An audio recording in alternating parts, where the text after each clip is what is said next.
I'm doing good. It's good to hear you. Yeah, likewise. Good to see you. I didn't know you were going to be on this. Yeah, they sent around the invite to the Park Service. Okay. Hello, everyone. Thank you for joining today's DoD Environmental Planning Conservation Webinar Series presentation. As a reminder, today's presentation will be recorded and then posted on the Cultural Resources DenX website under News and Outreach. Today's presenter is Dr. Stephen Humphreys, the CEO of American Veterans Archaeological Recovery. He will be discussing American Veterans Archaeological Recovery, a supported opportunity for veterans to excel. Following the presentation, we will have time for questions. Before we get started, please take a moment to make sure your phones or web browsers are on mute. And with that, I will turn it over to Dr. Humphreys. All right. Well, thank you very much for making the time to listen to me for a little bit here, talk about the program that we've built over the last several years. I'm really excited to be presenting for this particular audience. So yeah, we'll jump straight into it. Hopefully y'all can hear me. If you can't, please let me know. Yes, but your slides are not up. I don't know what happened. Oh, the slides aren't up. Okay, well, that's good to know. Hang on, let me be sure I'm sharing my screen.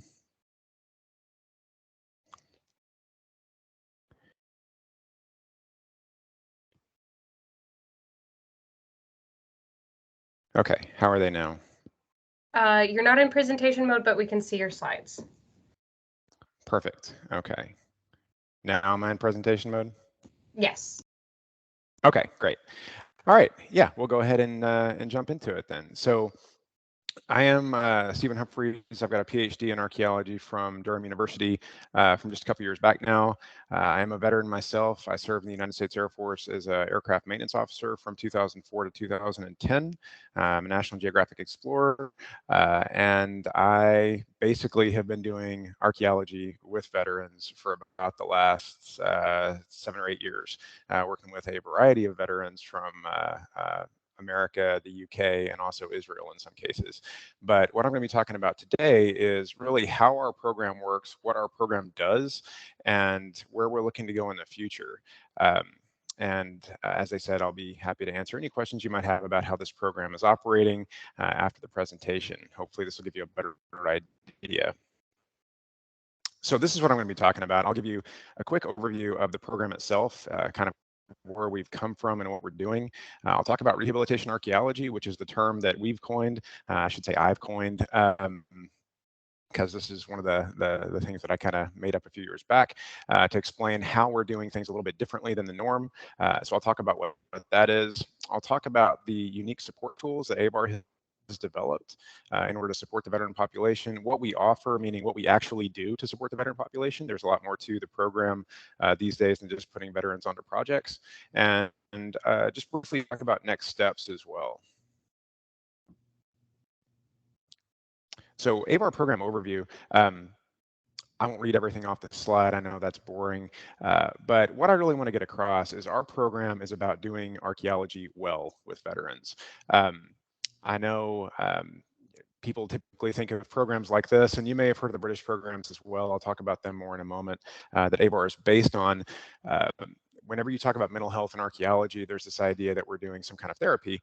And really what we're doing is we're giving veterans an opportunity to go out and work with other veterans and make those long-lasting friendships, those relationships in the field that anyone who's done field work knows, tend to form through kind of hard work and discovery. We're giving them an opportunity to do that.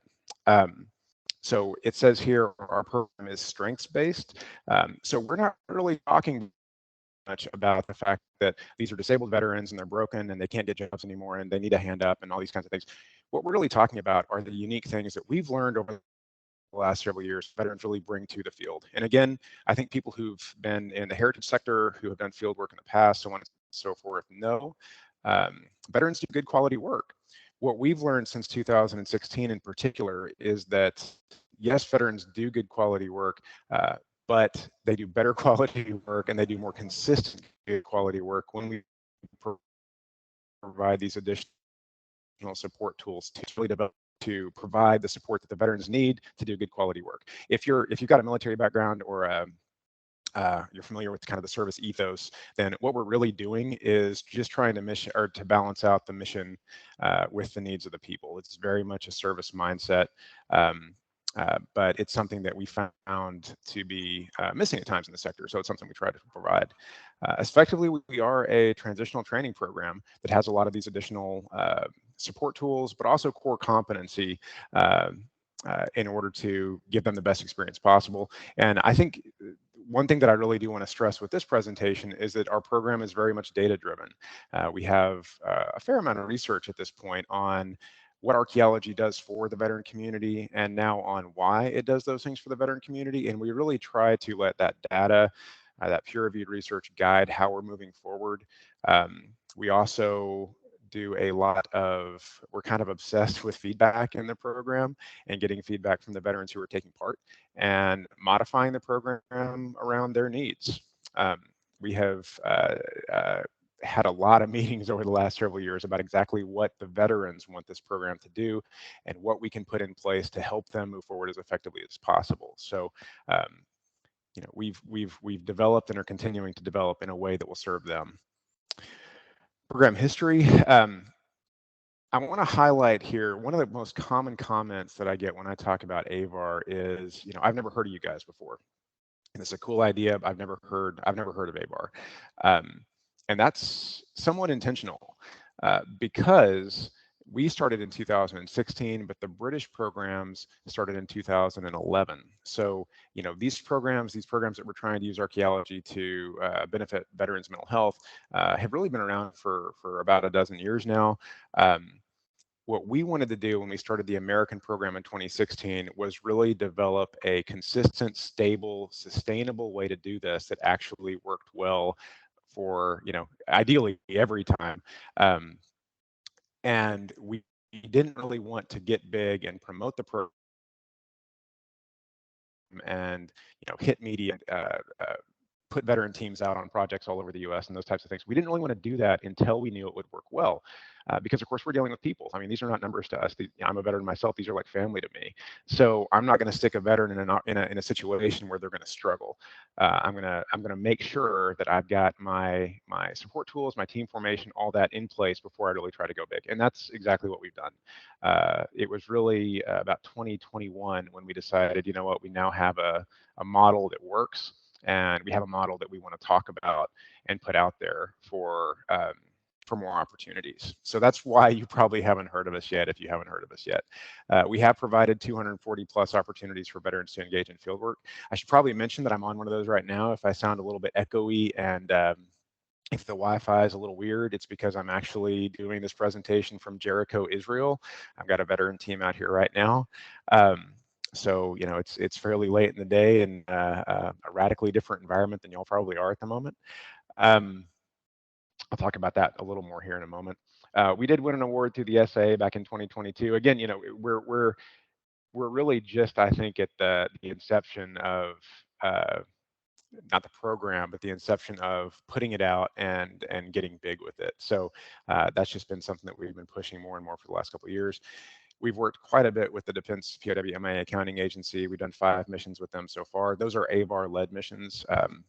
So we do direct our own projects at times. We've also worked pretty extensively with the National Park Service, including with Amy, who's on the call at Saratoga, which was great. That was our first experience with the NPS and really laid the groundwork for more successful, our additional successful partnerships in the future, I should say. And we're hoping to do a lot more of those. And we worked with a number of universities as well. So we really have existed by, or have grown by working with entities that are subject matter experts in their own field and that are equally dedicated to helping the veterans. You know, I would thank all these partners for being equally dedicated to helping the veterans that, you know, we're taking care of and making sure that the folks that we take care of are having the best experience possible on the sites that either they provide or they facilitate. Okay, I've alluded to this a couple times already, but there is significant research on these projects that's taken place to date. They started doing it. They started publishing peer-reviewed literature to talk about what they were doing. There are, I believe, 5 studies now that talk about the short-term benefits that participation in archaeological fieldwork yields to veteran participants.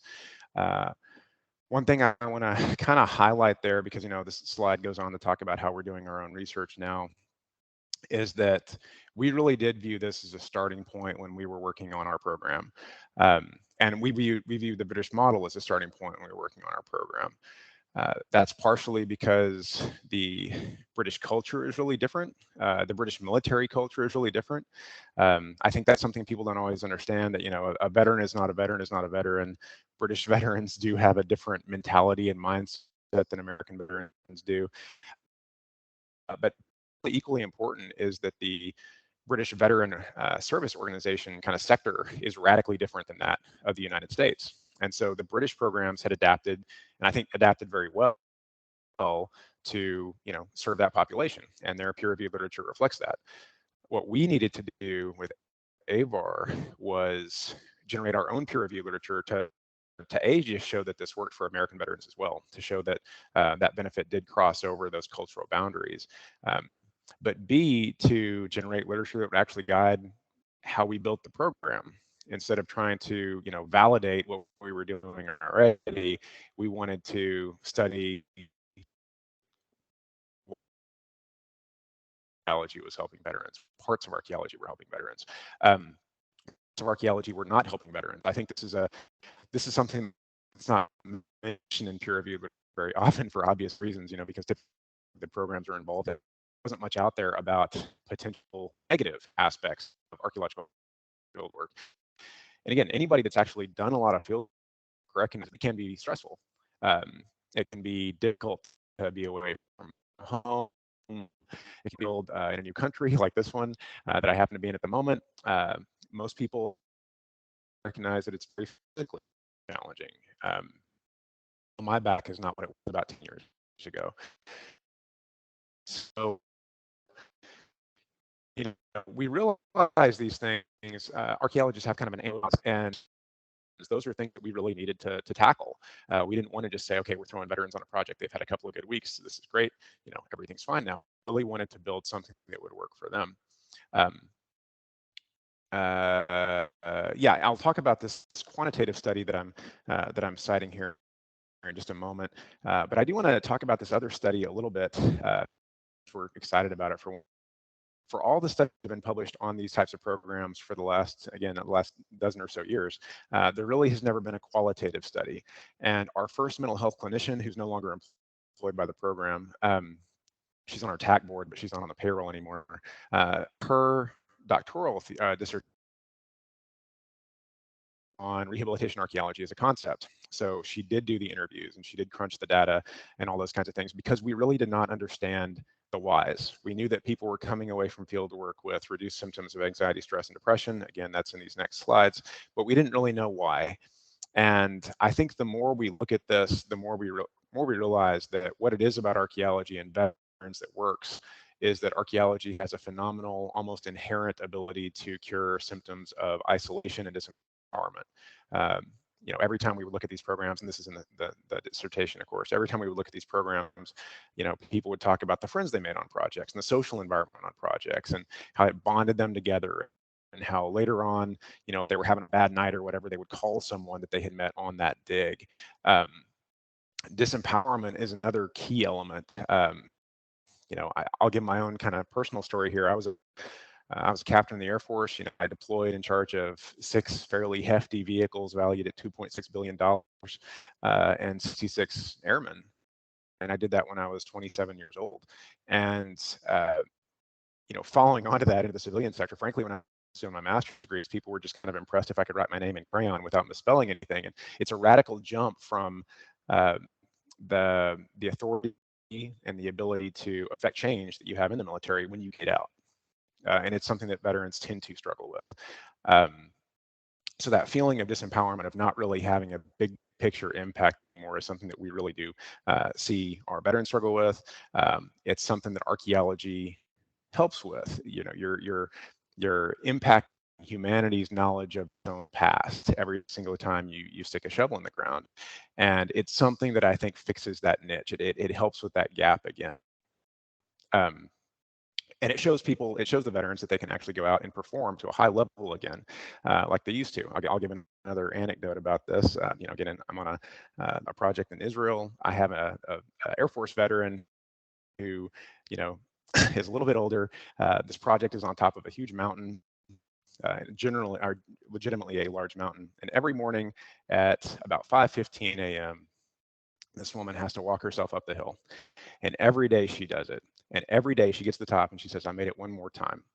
And she's learning archaeology, but she's also learning that she can get over those struggles. She's learning that she can still push herself like she used to. She's learning that mountain, there's a learn and that she can do it well. She can really do it as well as other professionals in the field, people who, have the years of background and whatnot. All it takes the veterans is a real interest in their development and training, and they can really shine.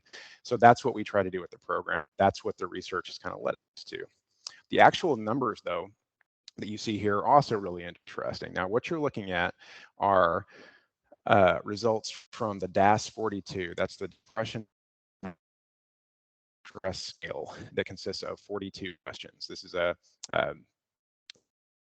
mental health field, and it's one that we've adopted.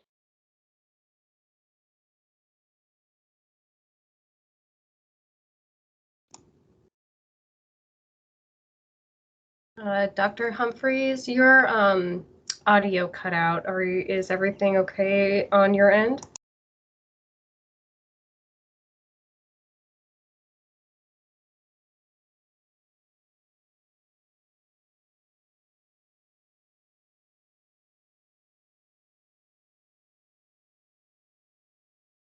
Am I still on? Yes, you're back. Okay, sorry about that. I'll zip back through there. Okay, did y'all hear most of this or some of it anyway? I'll talk through it again. So again, this is the data from these 6 projects. And what you're looking at here is the pre-project data. So this is how, this is the symptoms that individuals, both veteran and civilian, are reporting at the beginning of projects that they're taking part in. These projects span 2 to 4 weeks in length. So I showed this slide because, again, people look at the veteran population that we're bringing to the field, and it's really common for some stigmas to come up. This was noted in now Dr. Waters Barham's dissertation as well, that veterans who are coming to this field feel automatically that they're facing this stigma, this kind of uphill battle, whether because people think that they have PTSD, they're going to react violently or have flashbacks. Or have problems in the field that are actually violent, from kind of difficult to predict triggers, to they can be positive stigmas that can actually negatively impact people. We've seen this before with say a Marine that comes into a site for the first time, and everyone just assumes that he or she is more physically capable. So all of a sudden they're the ones who are hauling buckets and running wheelbarrows and whatnot, and they're not learning to do the detail work. They're just a bucket hauler because they've got that mentality and that mindset. And that's not necessarily good for them in terms of their physical health or their skills development. So, sometimes that positive stigma can be damaging to their long-term as well. So what we want to show with this slide is just that in a lot of cases, civilians are coming into the field in the exact same kind of conditions that the veterans are. They have mental health issues as well that they're bringing into the field with them. I'll talk in a moment about the support tools that we put in place for our projects. Our mental health clinician, our crew support specialist, peer support, they deal with the civilians on our projects as much as they deal with the veterans. So really, a lot of what we're doing is necessary and applicable beyond the veteran population. Really, we probably all need to do a better job of taking care of people in the fieldwork environment. But this is of course the slide that that we like. This is the one that really shows the percent reduction of these symptoms of anxiety, stress, and depression over the course of our projects. So this for us provides that seed that shows that the concept works. that seed that says, yeah, going on an archaeological dig for 2 or 4 weeks is going to cause reduction in these mental health symptoms. And yeah, there's a lot more research to be done on long-term effects and on the physical impact. We're also doing physical stress studies at the same time to see how we can better serve our veteran population in terms of mitigating physical damage from archaeology. But this shows that the project actually does work in a real way. Check where I'm at on time. So rehabilitation archaeology, we term this the adaptation of field work to generate consistent, positive, long-term personal and professional outcomes for participants. What this basically means, what this slide says really is just what we're doing is not just making archaeology accessible for veterans, it's using archaeology to push that veteran forward, either personally or professionally. We don't term what we do an alternative therapy. This is not an alternative to therapy. In fact, the research that's already out there says that one of the benefits of what we're doing is that, we destigmatize therapy. We bring people in who may need to go to therapy, and the other veterans on the project, normalize that for them. The other civilians on the project normalize that for them. So our goal is just to put them in a better place after they've worked with us, whether that's in archaeology or otherwise. And we've been pretty successful at that so far.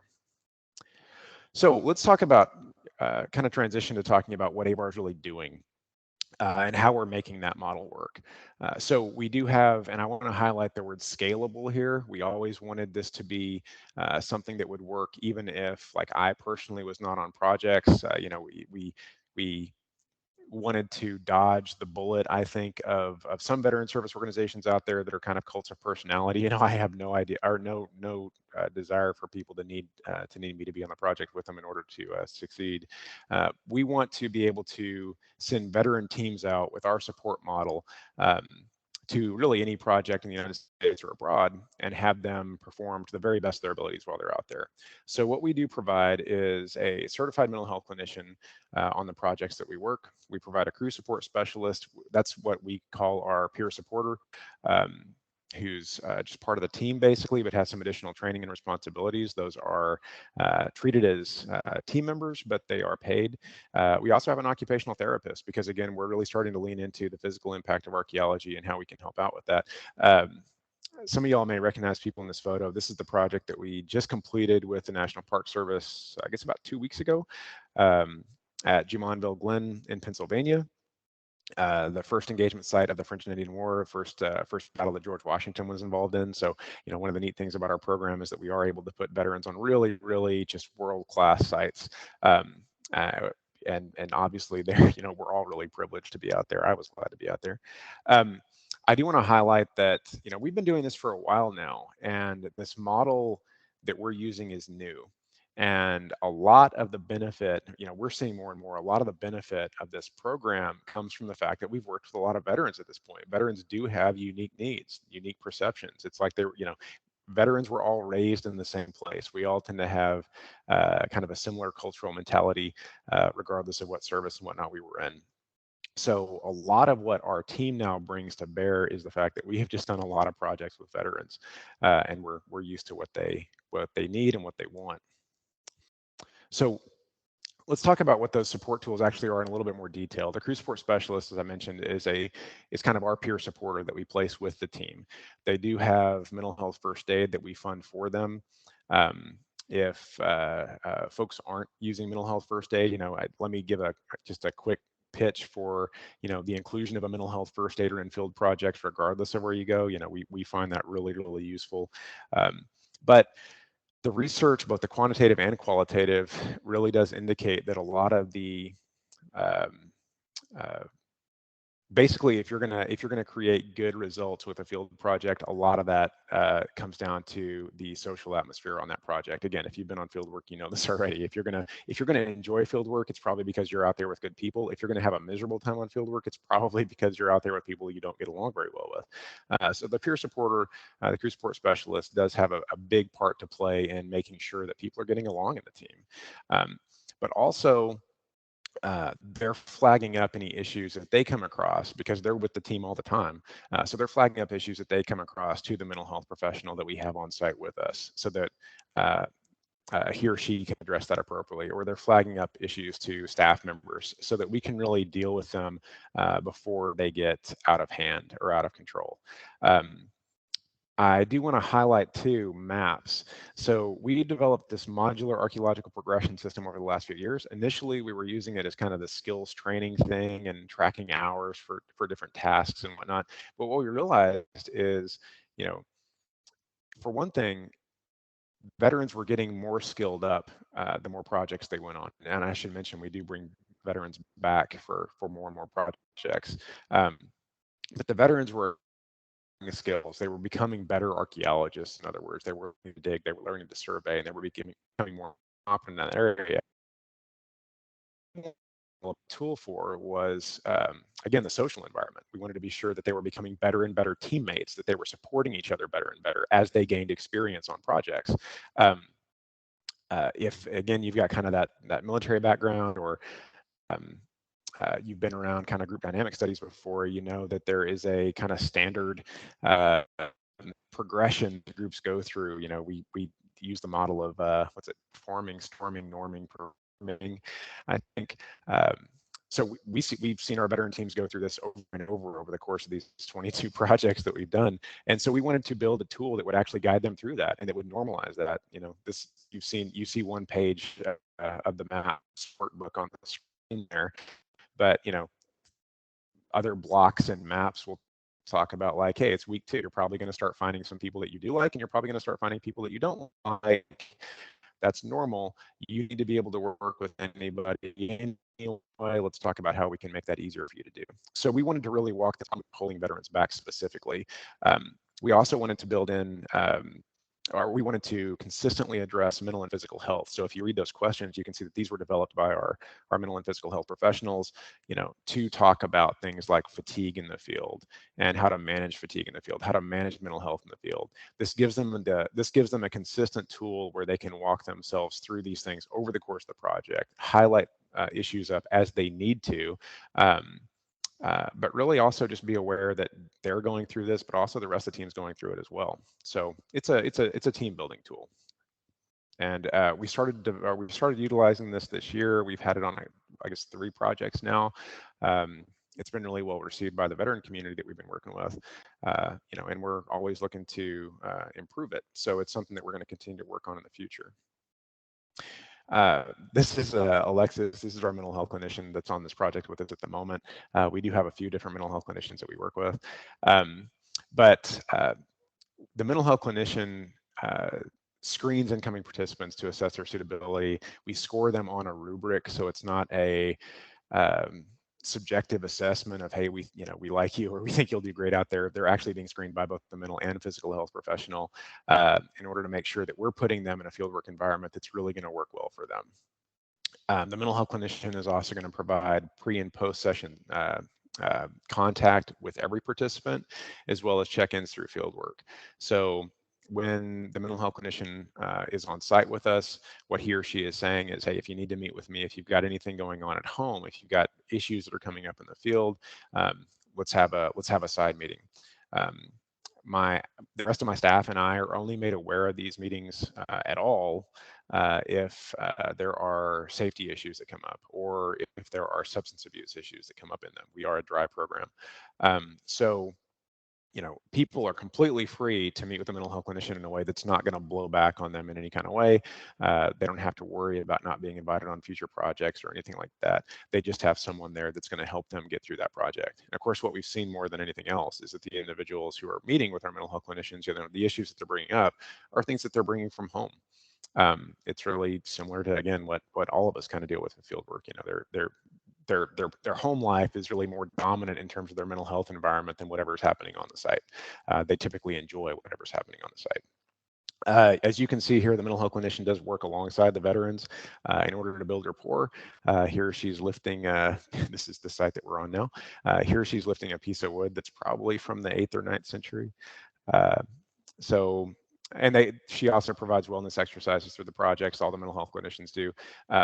I know that might sound a little unusual, but we found that just taking a lunch break or a water break with a wellness exercise incorporated into it really does lower the temperature. It lets the people out on the project, the veterans out on that project, know that we're individually caring for each one of them. It lets them kind of take a break from the very focused work that they're doing on that site, take a step back, look at the big picture of where they are, and be, grateful that they're in kind of a cool place most of the time with cool people most of the time. So we have seen that it really does yield a lot of benefits, and it's something that we want to develop more in the future. I don't have a slide here for the occupational therapist because we're really just starting to incorporate that, but we are looking to do that kind of work with them as well. How do we make archaeology different in a way that actually works for our people in a physical sense? So what we offer, this is based on what the veterans wanted. So I've mentioned a couple of times that we've had a lot of conversations with them, but also, this comes from Treva's PhD. This is what the veterans wanted to do. And the thing I want to highlight most of all is that what the veterans want to do is they want to do good quality archaeology. They do not want to go out onto a site and have an archaeologist say, hey, you did a really good job today. That was great. After they didn't really work all that hard. They want to have a bar set high for them. They want to be helped to get to that high standard. And then they want to go home knowing that they did that job the best anybody possibly could. Not just a non-professional, not just a veteran. They want to know that they did that job as well as an archaeologist could have. So what they want to do is good archaeology. We do work with individuals from a wide range of service backgrounds, with a wide range of mental and physical health needs, but a lot of the issues that are coming in are really cultural. There are difficulties with transitioning from that veteran to civilian mentality. They need guidance on that sometimes. I'll give you a specific, just to kind of bring home how different this environment can be for veterans. I think the military really likes developing leaders. They like to develop people in general. It's part of your job as a military leader to bring people up after you, to really kind of mentor those below you to step up and step forward. So veterans tend to come into the field of archaeology expecting that if they do a good job, someone above them is supposed to be taking care of them. Someone above them is going to lift them up. And that's not always the reality, unfortunately, in archaeological fieldwork or academia. So they come in and they expect, I'm just going to keep my head down. I'm going to do a good job. I'm going to do what I'm told. And that's what's going to push me forward. And it doesn't work that way. So, these little cultural differences can have huge impacts on how much that veteran enjoys the field, on whether they stay with the field, and on how well they do. So these are the kinds of gaps that we try to fill in. I've mentioned here they have a range of experience with archaeology and a range of personal and professional goals. We do have people that come in and don't want to do archaeology professionally, but have always been interested in it as a pastime. Some of them decide later on that they do want to do archaeology professionally, but we want to cater to that group as well. Again, we want to take care of those vets. So if they want to come on sites and come just a couple of weeks out of the year, do good quality archaeology, they want to get better every time, they want to support their team better every time, we will absolutely keep bringing them back, and we will take care of them in the same way that we would take care of any other vet. Then we also have veterans that come out and they say, you know what, I've got 2 years of fieldwork experience, 2 years of CRM experience, I'm SOI qualified, I've got a bachelor's degree, I've got a field school, and I'm hitting a wall. I don't know where to go next. I'm not getting mentoring. I'm working, like I just mentioned, I'm working really hard, but it seems like no one's taking care of me. What do I do next? So we have people come in with this broad range of experiences and interests in the sector. We needed to build a program that would help all of them. And I think, we're finally at the point where we've been able to do that. And this is how we've really been able to do it. We've essentially started doing a range of projects that kind of work with different individuals with different goals. So we have these engagement projects, the type of work we're doing with the National Park Service and some of our other projects, we kind of fit into this category. We do have a mental health clinician and a crew support specialist in person on site. So they work with us all the time out there. These are relatively short. Most of them are actually, I think all of them right now are domestic. And we do fund accommodations, meals, and local transport. So, we're making it a more accessible environment in a lot of different ways for the veterans that are coming out. These projects are really kind of to get their foot in the door, to let them see what archaeology is all about, how fieldwork feels, if they think they're going to enjoy it or not. And again, because it's typically domestic and it's shorter, if they're not enjoying it, they're not there that long. and they're a little bit typically closer to home. But still, we see the same results in terms of the mental health aspect as on the other projects. They're still making friends on those projects. They're still looking forward to those projects when they're not on them. We have numerous individuals that go on 1 or 2 projects a year, and then they stay in contact with the other people that they met on those projects during that downtime, and they're constantly planning, like, hey, I'm going to see you on the next one. Hey, I'm going to see you on the next one. What are you doing now? Which for us is proof that the program's working. It's helping people that are at that level. This is new for us, and this is what, again, we're doing now. We've always wanted to have a field school because it's one of the SOI requirements. We really wanted veterans who wanted a vocational leg up to be able to get that with the support tools, the unique support tools that AVAR offers. So this year we were finally able to put a field school together on the Hyrcania Fortress project in Israel. This site is absolutely spectacular, by the way. I won't go on and on about it, but this is basically a classical site. It's Hellenistic Roman for the most part, built in part by Herod the Great. If people have heard of Masada, it's kind of similar to that. So this is an absolutely spectacular site. The veterans out here are kind of ranting about how nice this site is. And I think all but one of the veterans on this project have been on previous projects with us. So, we're really happy that we're finally able to provide this this really tangible tick box for the veterans who are taking part, and that we're able to train them in the way that we want to so that we can get them moving ahead. We're also now, as of last year, leaning into CRM. So we're subcontracting to CRM firms and doing professional quality work with veterans who are interested in moving in that direction. These veterans, by the way, are paid as field techs. We pay them a competitive rate. And we put them under the tutelage of experienced crew chiefs on that that firm's staff, who can really teach them the ropes, who can talk them through what CRM is actually like on a daily basis, what the lifestyle is like, how that might work for them, what that's really going to look like. So we've really tried to build mentorship in that way into our program. And we're really happy with the results. The veterans that we're putting on these projects are pushing really hard. We're making sure, again, that we're setting that high bar for them and helping them to get there. But they're doing the work, and they're doing it really well. And we're also, one of the things that we really like about how the program has developed is that we're able to tell these veterans that the overhead that they bring into the program, that's what's bringing new veterans in behind them. So these guys that are working on CRM projects, they're funding the folks that are coming on to engagement projects who are just starting to get their foot in the door in archaeology. And I think that's, that kindness and compassion really that we're trying to instill, we're really happy to see that that's actually coming through in the program. For these projects, we do have a crew support specialist on site. We do have a remote mental health clinician, meaning that they talk to that mental health clinician via Zoom if they need to, and that's working well. The team size isn't necessarily conducive to having just a mental health clinician on site all the time, but yeah, we're really happy with the model that's going out there. This is something that we want to do a lot more of in the future because we have a lot of vets who are interested in getting paid careers in CRM. So I'm looking at my time a little bit. Next steps for us. What we're really trying to build here, and Amy will recognize this picture. I think this is Saratoga.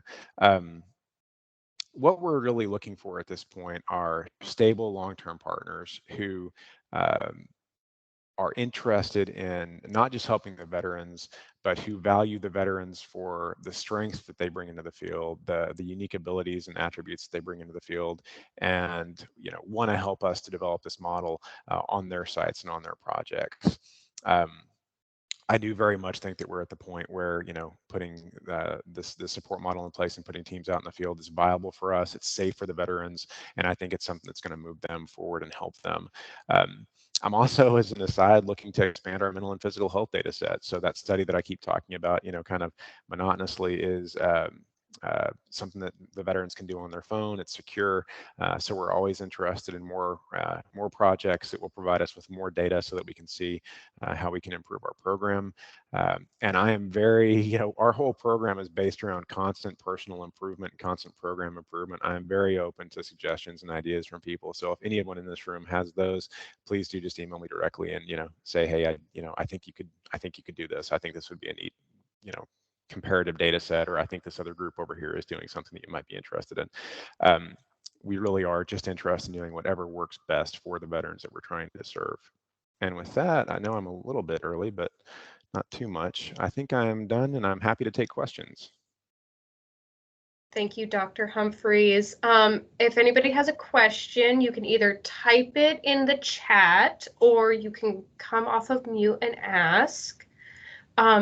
Dr. Humphreys, you talked about the mental aspects of it, and a few months ago we had the Veteran Curation Program on, and they didn't talk about that. And I've wondered if you've talked to the Veterans Curation Program about the mental health that the things that they're seeing through the veterans that are coming and seeing them that they're working with, or if they have yet to, you two have yet to meet up and talk about this kind of data sets.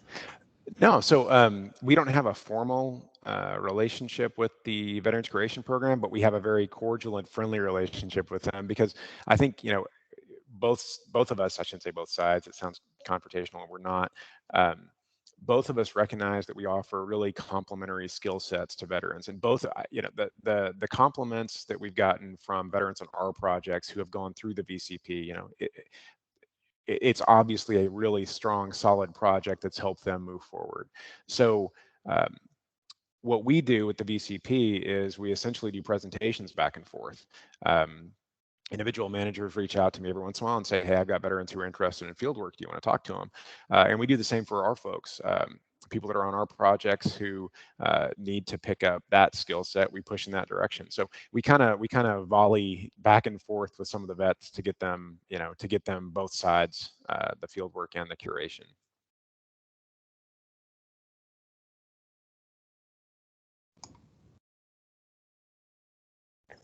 Thank you. Does anybody have any questions? I know there must be some. Yeah, I have a quick question about the field school. Do you have some arrangement where you can participant can get college credits for that? Yeah, so that's accredited through Carson Newman University. So they're getting 6 credit hours while they're out here.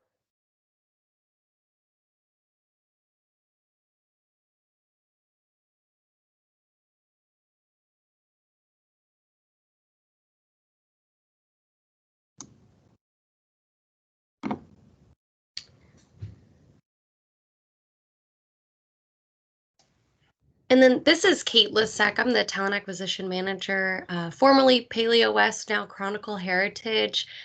We are doing a variety of different projects, specifically in Israel and the Middle East. Is there any criteria that, you know, a CRM firm would need to meet to partner with you, or should we just email you, you know, separately after this? Yeah, just email me separately after this. We're, you know, I don't want to pretend that we've got, you know, this huge model for partnering with CRM firms. Really, a lot of it does come down to, you know, are your folks on the ground gonna mentor the vets effectively, and is the, you know, the site and the project gonna work for us? You know, from our point of view, and I know, you know, your program will have its needs as well. So yeah, just email us. I'd be happy to talk about it. Wonderful. Thank you, Stephen.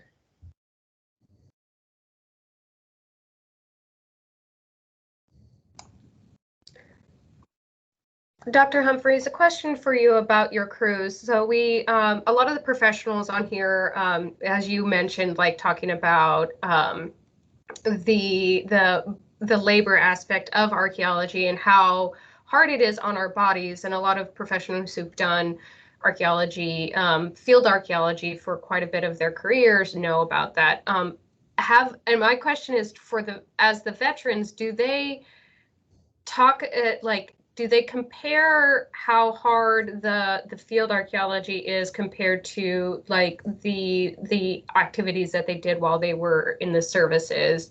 Do you see that kind of talk back and forth between them? And what do they think it's easier than what they did in the service, or do they think it's a lot harder? I think that's a good question. I think what they would say is that they're a lot older. So one of the things that's come through in peer-reviewed literature, but also that we see a lot on site, is that veterans have a kind of a unique sense of dark humor. It's actually a positive for all the programs that do this kind of work, is that veterans feel like they can actually speak their own language again in a real way, which I'm not going to do for this group because there are a lot of curse words in there. But we do have our own way of communicating.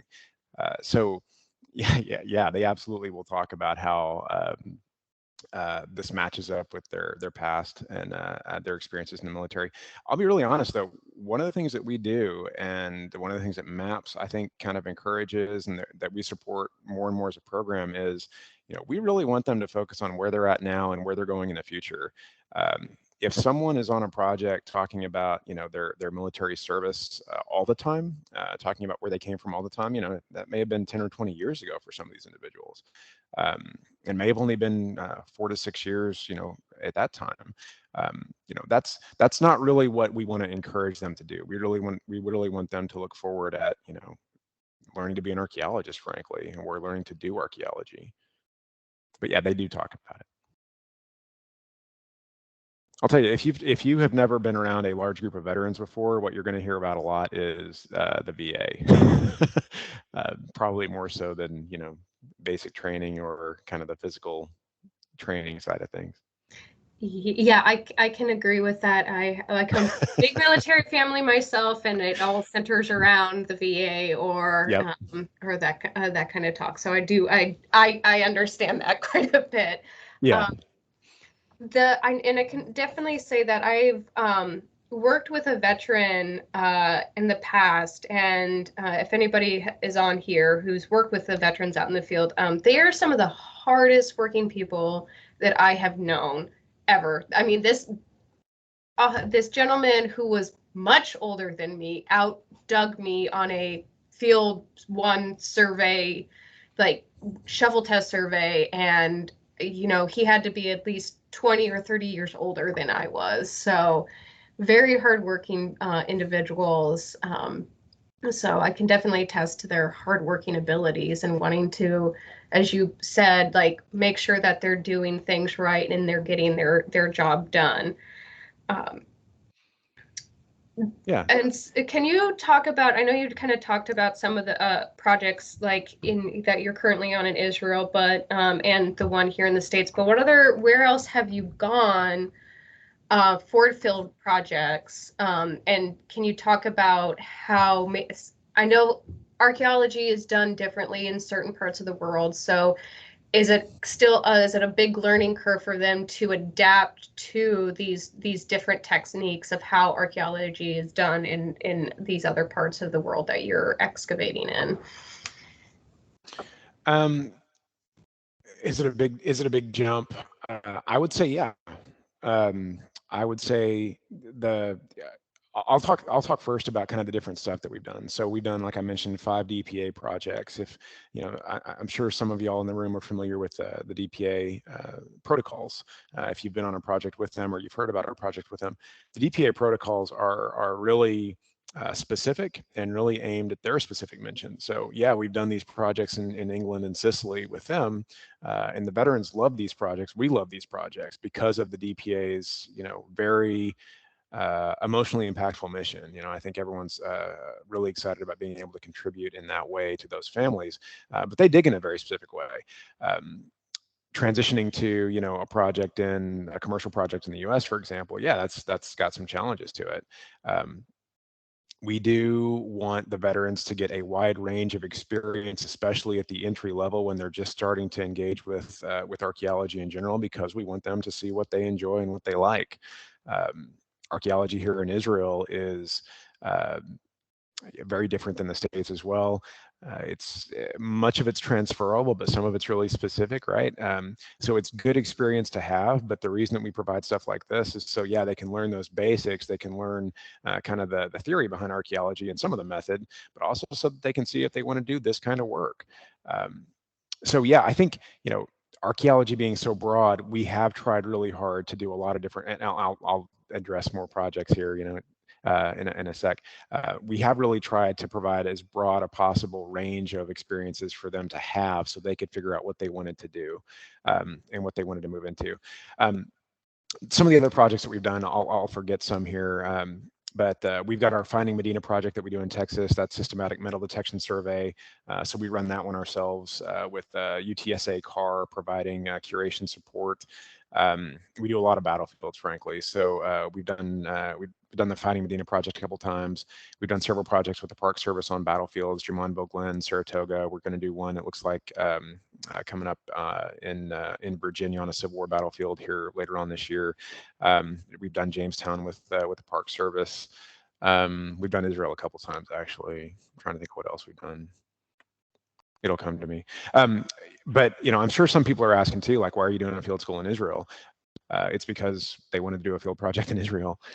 But I would be, and I'm trying actively to set up a large scale long-term field project in the United States, or a field school in the United States, so that we can focus in a little more on more American styles and more American material culture and more American norms. So, we are trying to set that up too. And that's, something I'd be happy to talk to folks in the room about as well.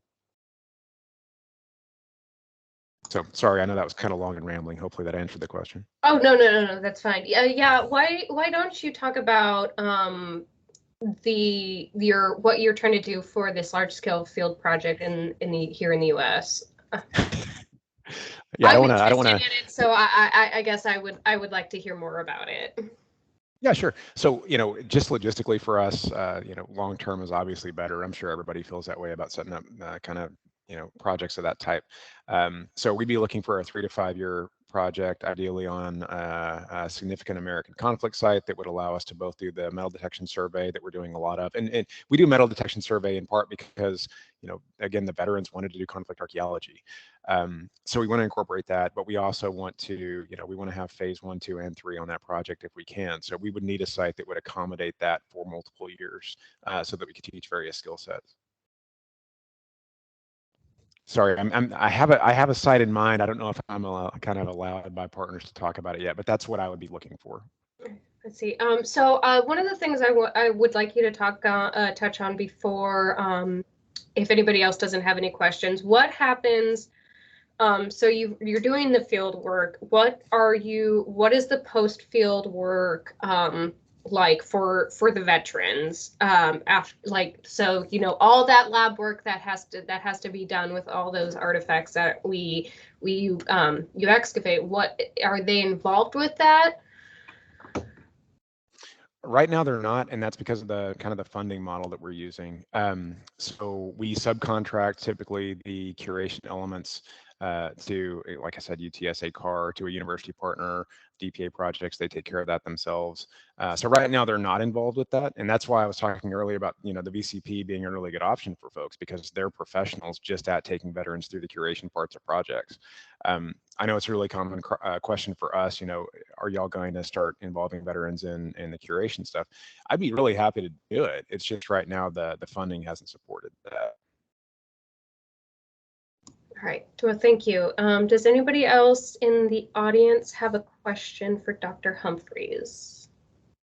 Give you a minute to think of your question and come forward and answer it, or you can type it in the chat. You don't have to come off of mute.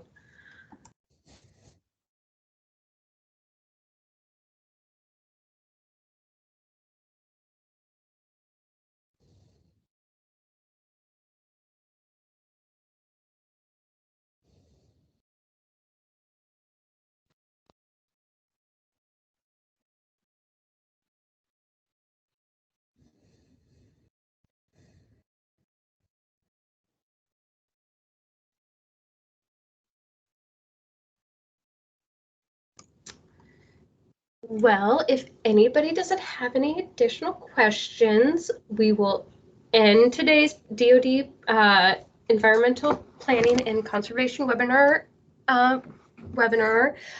Dr. Humphreys, thank you so much for joining us today all the way from Israel.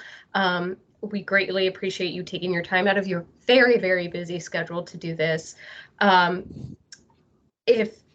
Can you mention your website one last time before we let everybody go, just in case if they would like to look this program up? Sure, and I'm going to go ahead and drop my email in the chat as well, but the website is americanveteransarchaeology.org. I know it's long, but there, that's my email. So yeah, I'd be really happy to engage with anybody who has questions or comments or concerns, or, you know, who would like to work together. Thank you. And thank you everybody for joining today's webinar. And also friendly reminder, if anybody didn't miss this, this will be posted on the DENX website in about a week or two. Thank you, Dr. Humphreys, and enjoy the rest of your time over in Israel. Have a good evening. Thanks, and thank you all so much for the time. I appreciate it. Thank you as well.